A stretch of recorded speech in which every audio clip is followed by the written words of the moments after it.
Friends, நான் உங்கள் தச்சு டெக்லேருந்து பேசுகிறேன்.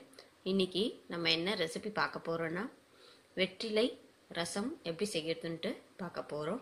இந்த வெற்றிலை ரசம் ஏன் நம்ம செய்ய போகிறோன்னா, இப்போ பனிக்காலன்றதுனால எல்லாருக்குமே கோல்டு, இருமல், ஜுரம் எல்லாம் வருது.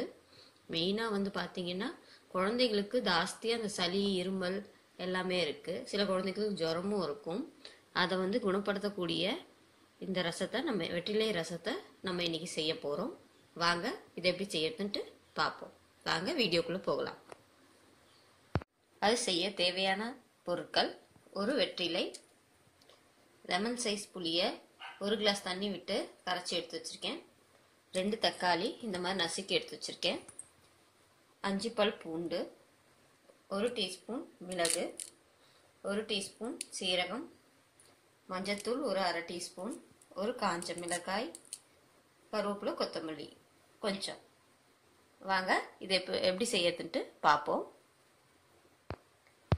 அதுக்கு இந்த மாதிரி இடிக்கிற கல்லில் இந்த வெத்தலையை சின்ன சின்னதாக கட் பண்ணி நல்லா பேஸ்ட் மாதிரி அரைச்சி எடுத்துக்கலாம். வாங்க அரைச்ச பிறகு எப்படி இருக்குன்னு பார்ப்போம். தேவையான அளவு தண்ணி விட்டு அரைச்சி எடுத்துக்கலாம். இப்போ வெத்தலையை தேவையான அளவு தண்ணி விட்டு நல்லா அரைச்சி எடுத்துருக்கேன். பார்த்தீங்கன்னா தெரியும். இப்போ இதை ஒரு பாத்திரத்தில் ட்ரான்ஸ்ஃபர் பண்ணிடலாம். இப்போது ட்ரான்ஸ்ஃபர் பண்ணி எடுத்தாச்சு. இப்போ இதுலேயே நம்ம எடுத்து வச்சுக்கக்கூடிய சீரகம்,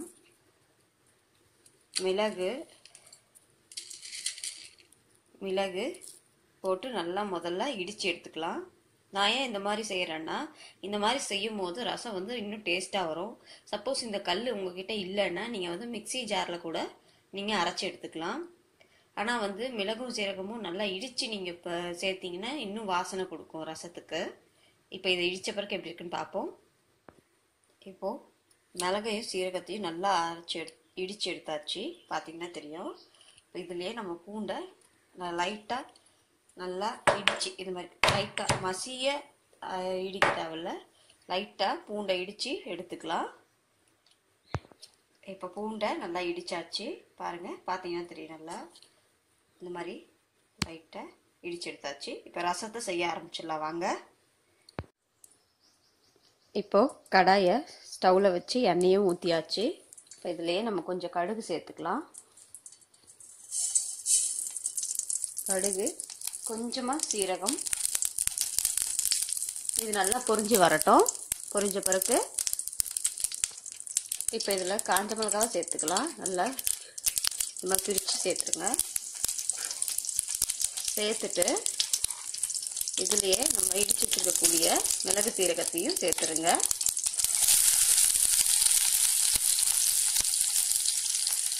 சேர்த்துட்டு இதை ஒரு 2 நிமிஷம் வதக்கி எடுக்கலாம். வதங்கின பிறகு எப்படின்னு பார்ப்போம். மிளகு சீரகம்லாம் நல்லா வதக்கும் போதே உங்களுக்கு வீட்லேயே நல்ல வாசனை வரும். 2 நிமிஷம் போல் வதக்கிட்டு தக்காளியை சேர்த்துடலாம். இப்போது வதங்கிடுச்சு. தக்காளியை சேர்த்துடலாம்.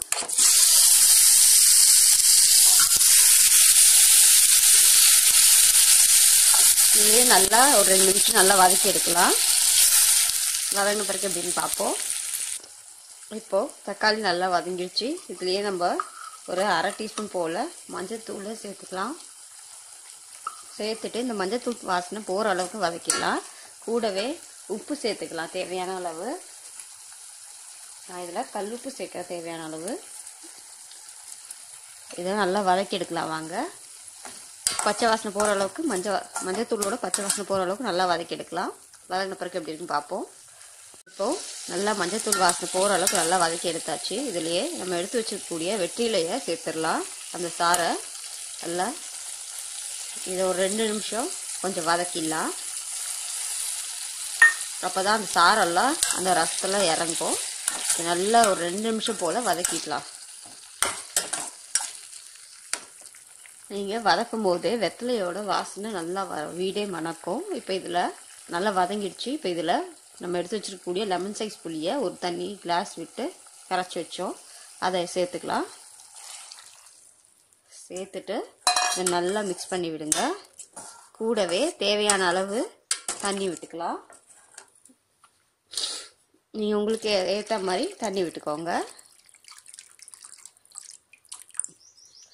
இப்போ ரசம் ஒரு கொதி வர அளவுக்கு கொதிக்க வச்சு எடுக்கலாம் வாங்க.